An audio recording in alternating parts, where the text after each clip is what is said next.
All right. Welcome back to another segment from your friends over at Sunday Morning Quarterbacks and Win the Day TV on YouTube. Uh, it's your boy Sosa Picks. I'm back with my guy Prop, aka Prop God. What it do, man? We back.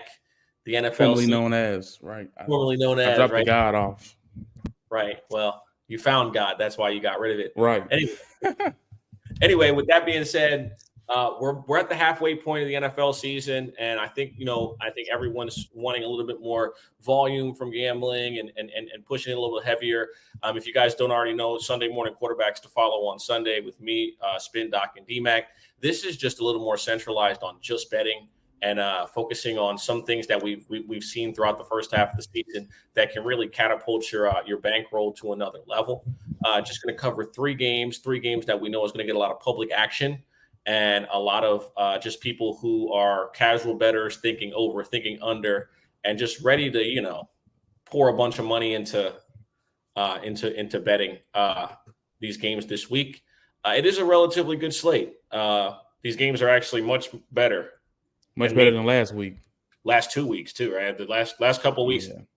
the NFL product that we've been getting has been a bit marred by injuries, which always is a part of the season. But we've seen a lot of guys go down and just a lot of talent just not be available to play. You know, um, Yeah. I so think and it's just, from the beginning of the slate, you kick it off with the Germany game with two of the best teams in the league. So, two of the quarterbacks that are in the MVP race. So I think it sets the tone for this week. It's a great week. A lot of great action.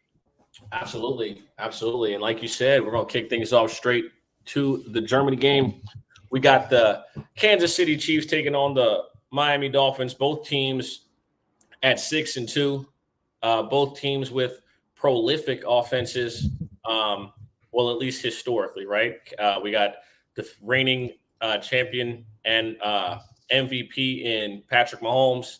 The weapon base for him has been a bit average as far as performance thus far Yeah. this season.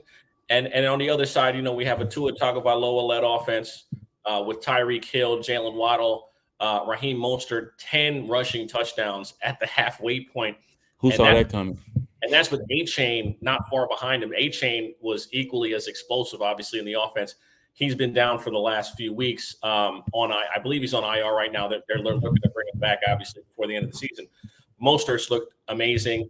They got Jalen Ramsey back last week, and the Kansas City Chiefs found a way to lose to Denver. A lot of talk about Patrick Mahomes not being 100% healthy.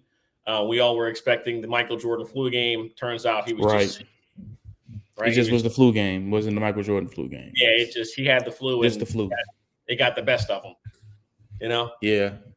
So As far as the weapons from Mahomes, then we'll get into the game. I think we're seeing Rashee Rice become a more trusted source in that offense. He would be the number one receiver technically because Kelsey's the tight end. So I think you even from a prop perspective, his line used to be 21.5 or 24.5, and his receptions were 2.5. Now he's getting to that 43.5, 3.5 receptions, and I think it's going to continue to go up. And he's someone that's gained Mahomes' trust in this receiving core that is lackluster from what he's used to. absolutely agree. I think also that the receivers just simply are not extremely explosive, in my opinion. It's really reliant on a lot of Patrick Mahomes magic, and remember that's not something you can put into a pregame script. Like, hey, I need you to run around for about 5 or 6 seconds so your receivers can get open. That's not like.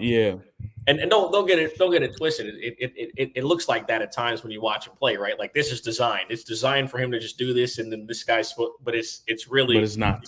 But it's not, right? And you saw Denver. Their attention to detail defensively was good. Obviously, in the fray of any ball game, either team can complain about penalties. They didn't call this. They didn't call that. That's part of football. There's 30 plays you can look at and say, hey, this happened, that happened, you didn't call it. But the game is the game, and they're going to play it. What do you like in this one? Obviously, Dolphins dogs at plus 106. Obviously, across the country, neutral field. Obviously, I think the Chiefs will get the majority of love, seeing that they are the defending champions. And usually in American sports, when you're the champ, you're the most well-known team. I know the Dolphins have a great history as far as the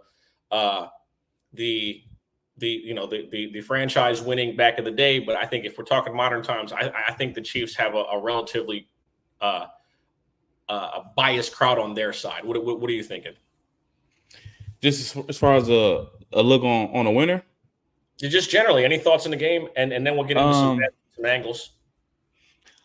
Just my thoughts. With it being a neutral site, that makes a difference for me in the side. I think it's a sharp line, 1.5.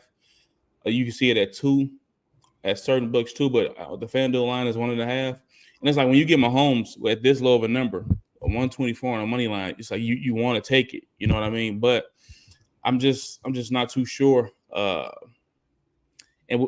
then the thing comes into with Miami is, when are they going to beat an actual winning team? That's been the problem over the last 2 seasons. And it's like, back in that trend, I can't take Miami. I think a lot of public money will probably come in on Mahomes, so that scares me on being on the public side so heavy. But the books did clean up last weekend in the NFL. So if I had to lean aside, I got to go with Mahomes, even if I just take the money line at the -124 before it gets too bad going into Sunday. But you got a lot of narratives going into this game. So the talk is, the last season was the rebuild year for the Chiefs, and they won the Super Bowl. It was, what would the offense look like without Tariq? They still won the Super Bowl, but when you come into this year, the second year without him, it looks a bit different offensively. But the defense, this may be the best defense. This is the best defense Mahomes has had as far as rankings. And just looking at the defense is, the offense doesn't have to do much. It's like best he's had, no question. Best he's had, no question. And you just need the offense to be able to click on the consistent level. And when you got the young receiving core, it's like the guys he has is unproven besides Kelce. So I think that's like the only concern. But when it comes to the way the Chiefs can defend, I do think that they'll be able to stop Miami more times than Miami can stop Kansas City. So I will have to go with the Chiefs. And then you also have the narrative with Tyreek Hill that could be from a props perspective of, sending Reed and the Chiefs the message like, I'm still him. But the whole world knows that now. He could be the first receiver to even, to win MVP. Yeah, to win MVP and to get 2,000 yards. I mean, that's his goal. He said it before the season started. Obviously, as you start getting towards the end of the season, you're going to see how many teams are going to attempt to stop him from trying to get that. Not that it really matters, because he's just a special athlete, and it's just so difficult to game plan for that speed. The only thing you have to worry about is, like his usage. You don't want him to burn out. That could be an issue too. Like an overuse where it's just like, this guy's a Ferrari that you're just trying to max out every game. That's a little difficult. But as far as this game goes, I think there's a lot of prop opportunities. I also believe that both teams will shoot it out to some extent. And I'm going to go against the trend that's made us money every time we bet it this year. The price of this game is priced at the over-under is priced at over 50, and I'm going to take the over. I think first and foremost, that the NFL games that have happened thus far overseas have not been overwhelmingly offensive. They have not been extremely entertaining.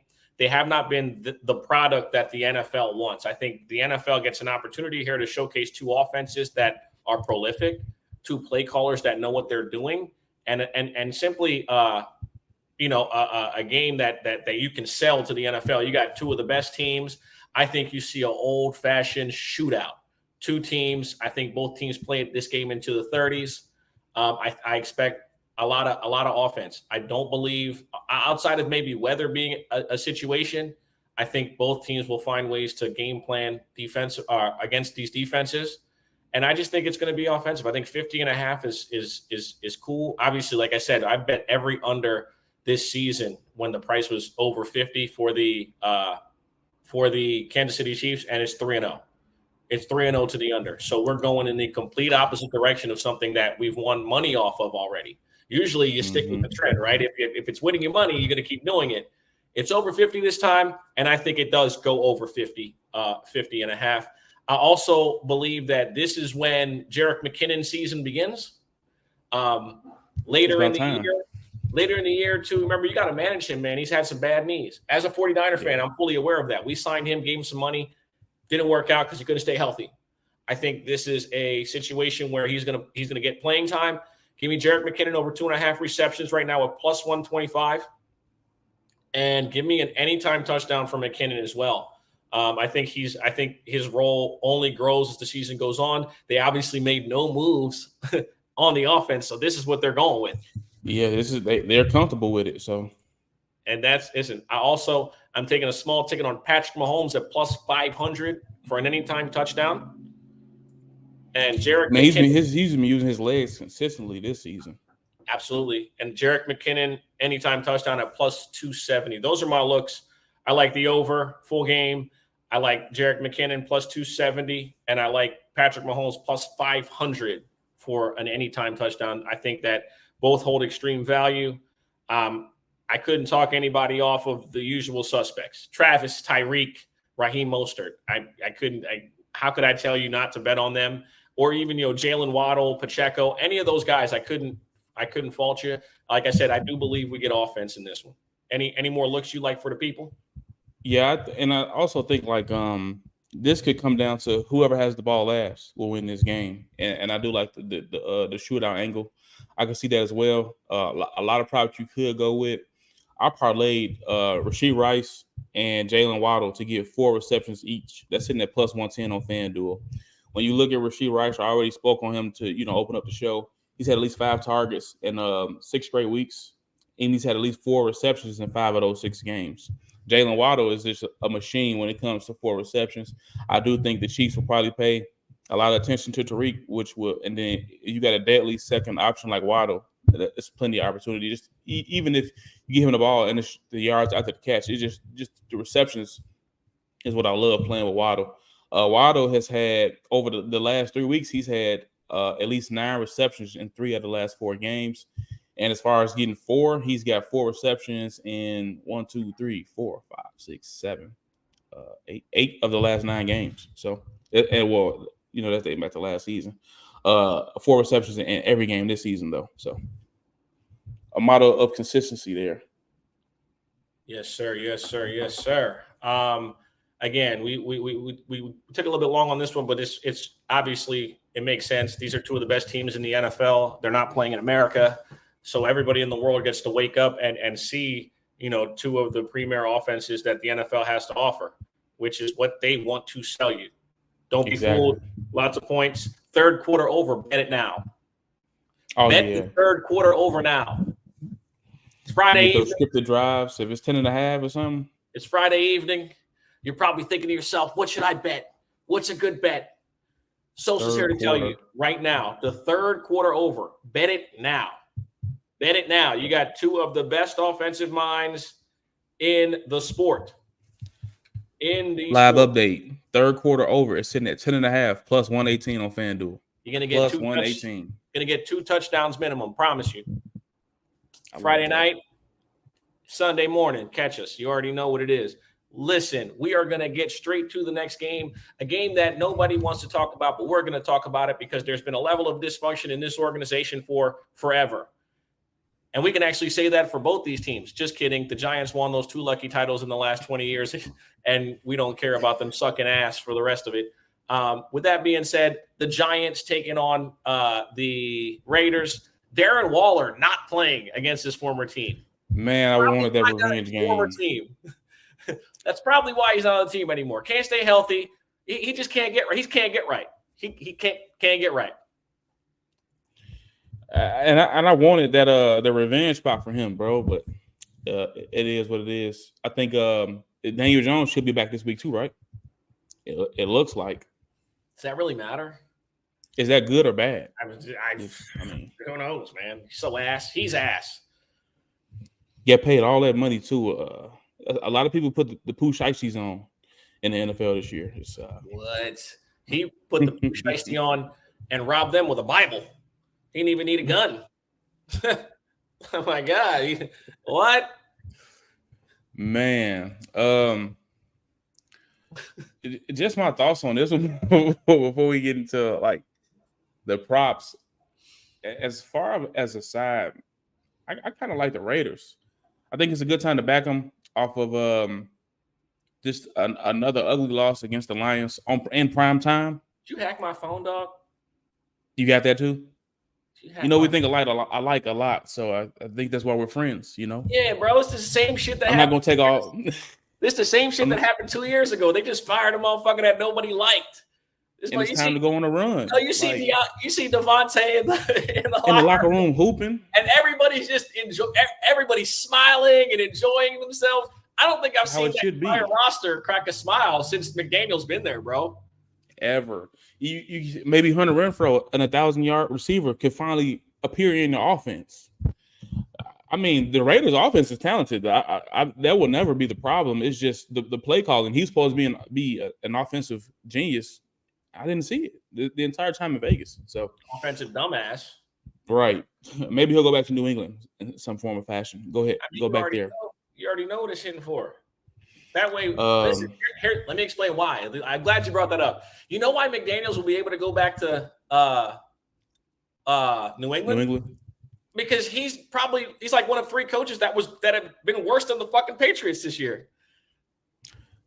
Well, you got a point there. It's like, all right, well, you really suck. So come on back, brother. You won't make Belichick look as bad because they got to make sure he don't look bad.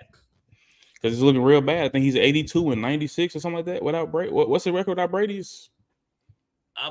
Mac Jones was never the answer. We know the truth. Obviously, in this game, the Giants are a plus 108 dog headed to Vegas. Raiders favored at the crib, over under of 37.5. Listen, everything you said was spot on right there. The talent's not ever the problem with the Raiders. They've always drafted talent. They've always had talent. They just could never put it together from a coaching to player to execution standpoint with all the parts put together. But I do believe that this is a rallying call. I'm fearful about O'Connell. I don't know if he's good, but I know one thing he will do. What will he do? Target 17. Correct. He will throw the ball to Davante Adams. And Raider fans, and be honest with you, the fact that you didn't trade Davante Adams this year means there's no fucking chance he's not on the team next year. None. He'll be on the team next year too, brother. He's not going he'll be anywhere. There. And he's not going anywhere. But in this one, man, I'm praying for an over. I'm praying that this game gets offensive. If Daniel Jones plays, obviously that will push me towards that side because I think the offense will be able to function a little bit better. Don't know how much I can trust a guy like DeVito, who I'm not familiar with at all. And I just simply am unable to. But what are your thoughts on this one as far as props, as far as what the people should target?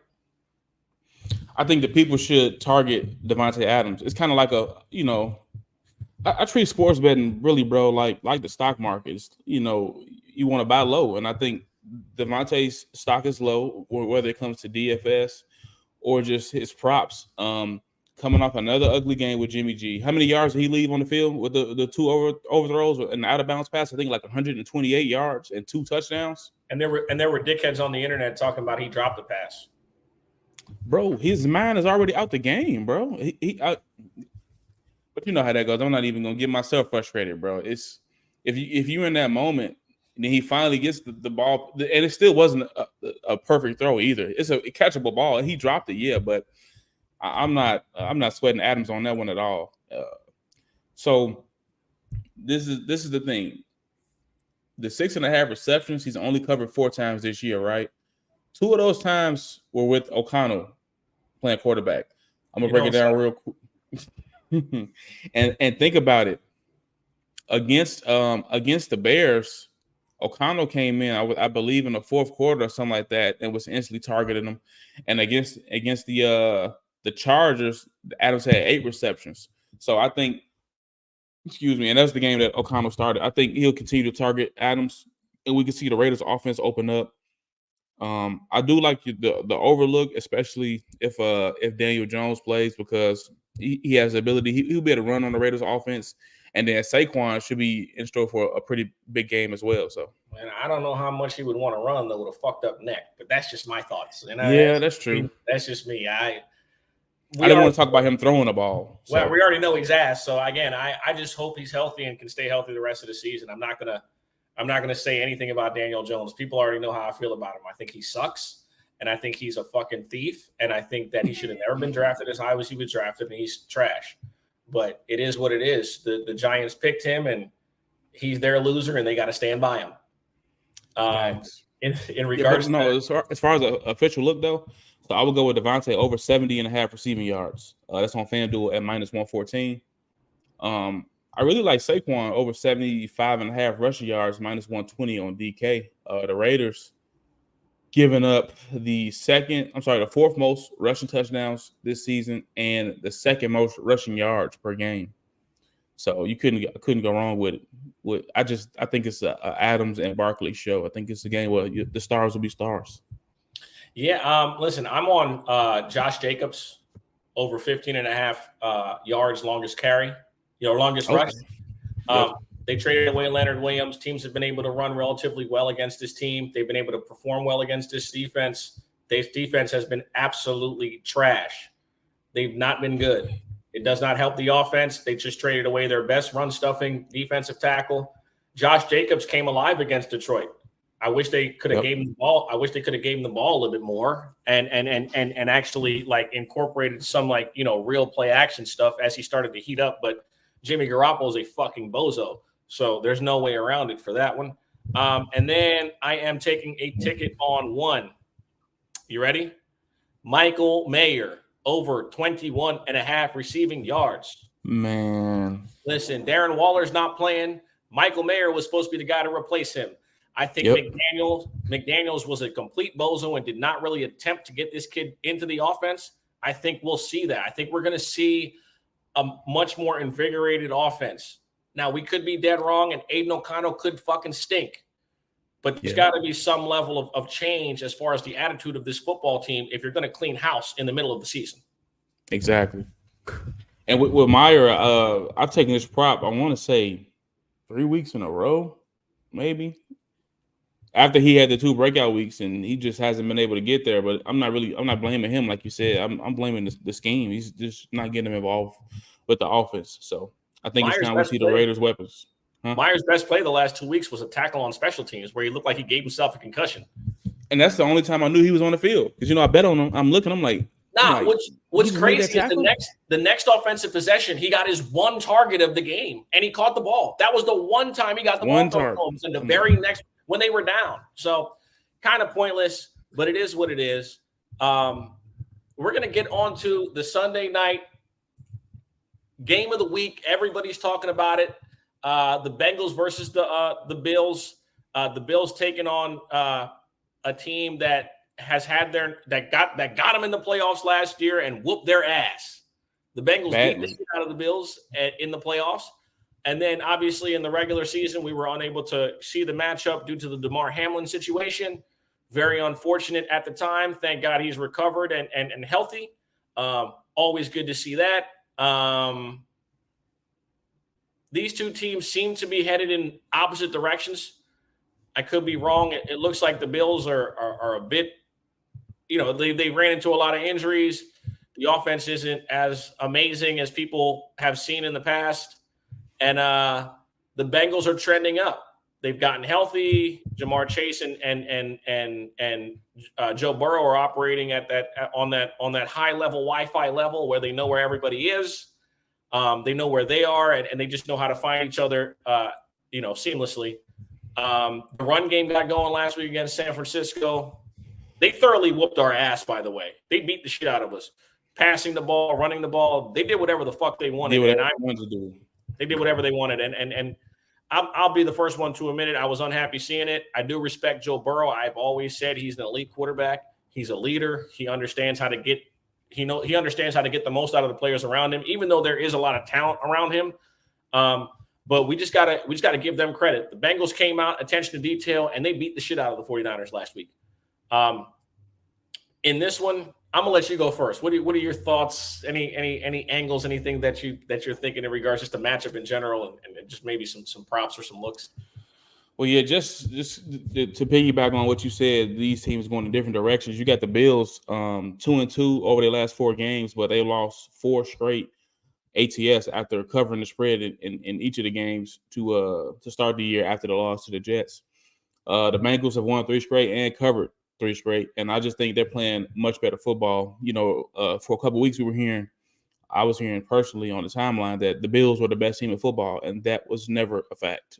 I never seen it. And you could look like that after you come off of games against the Raiders and Commanders. The Commanders play the Eagles tough and no one else. I think that's what we've been seeing from them. They whooped up on the Dolphins, yeah. Then back to reality when it came to the Jaguars. So I think it was the injuries, of course, played a key factor. That's been the issue with Buffalo over the last couple of years is the injuries, especially to that defense. I think Joe Burrow is back to health, and it's looking like another one of those Bengals slow starts that turns into another playoff run. And I mean, that's what he's done. So as far as the side with it being in Cincinnati, I'm leaning towards what is it, 1.5? Mm-hmm. I would lay the 1.5 with the Bengals at the crib. Super sharp week, man. Super sharp week. Yeah. All three of the games, 1.5 point spreads. Yep. But I think it's great that we talked about these games because they're probably going to have the most public interest too, especially from a props perspective. So I would lean the Bengals with the points or just taking the money line at the -126. I think that's a good value there. And then we can get into the props after you get your thoughts on it. Man, listen, as far as I'm concerned, in this one, it's a primetime game. It's going to be the exact same setting they wanted last year, only it's not in Buffalo, it's in Cincinnati. In this one, I'm leaning the under, not official on it. I do like, from a prop standpoint, I do like for Josh Allen to go over 271. Brock Purdy was able to basically move the ball at pretty much easily last week, if we're being honest. We were just unable to capitalize on any big moments, and we didn't turn them over. So I do believe that Josh Allen gets to the 271.5. I would probably play him to 300 plus. I think right now, let me get the number on 300 plus. Right now, 300 plus to plus 180. I do love the number. I think it's another one where it's the NFL wants to showcase these players. They want to showcase offenses in big moments. So we're going to start the day with an over, and we're going to end the day with an over. Okay. That's what I expect. I think we go over 49.5.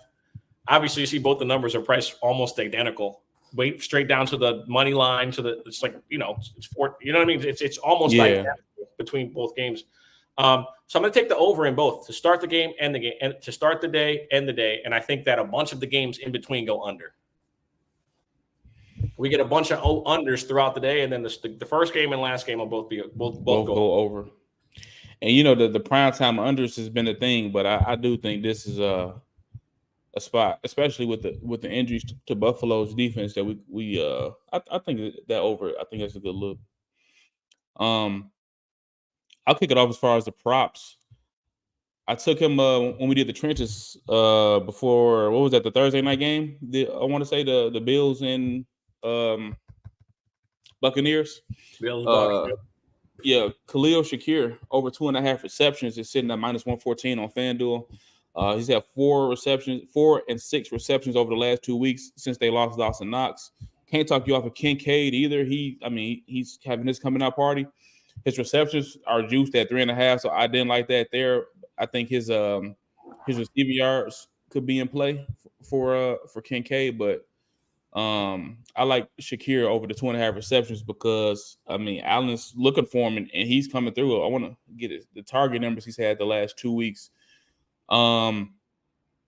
So he's had 4 and 6 targets. So he targeted him 4 times against New England. He had 4 receptions, and then he caught all 6 of his targets against Tampa Bay. So he's coming through, building that trust. And that's probably my only. I do like Mixon too. I like Mixon because if you're going to attack the Bills, it's going to be on the ground. And the past running backs have had success. And Mixon, when he last seen him, he ran for a buck. I think a buck or 104. Yep. No. Yeah. He did. Yep. Playoff game? Yeah, the playoff game. Yep. So listen, for me in this one, I'm focusing on Dalton Kincaid. I think Dalton Kincaid will have a good game. Dawson Knox is out of the picture. He is the guy. There is no I'm splitting time. I'm the pass. You're the receiving tight end. His number is priced as such, over 38.5 yards. I like him to have a great night. I think that he matches up well with the tight ends or with the linebackers, even though those linebackers each had a pick last week. I do like for Dalton Kincaid to have a good game. And obviously like the full game over. That's pretty much all I'm touching. There will be more, obviously, throughout the rest of the weekend. But we just wanted to make sure that we brought you Sunday's best. These are our Sunday best bets for the games that you're going to see on Sunday. Also, keep in mind that you can catch us both in our VIPs. Win the Day VIP is currently between me and Spin Doctor. Baseball season just ended. College basketball on the way. Make sure you guys tap in. Make sure you guys like, subscribe, share the video. Subscribe on YouTube at Win the Day TV. Prop, tell the people where to find you, and let's get to this money. Yes, sir. If you're not already following me on Twitter, it's P_PR0P at Prop. The Lab VIP is all my exclusive plays, FTN bets and their Discord and the bet tracker. I'm using their tools and things like that. The Lab Discord is me, my guy Josie Trends, Kamish, Liam Picks Fights, and our guy Rebound Guy. So got a stack crew in there, and that's where the magic happens on a nightly basis. Love it. And like I said, man, let's get to this money. Let's win the day. Sunday morning quarterbacks be back on Sunday at 9 a.m. Y'all be blessed and peace.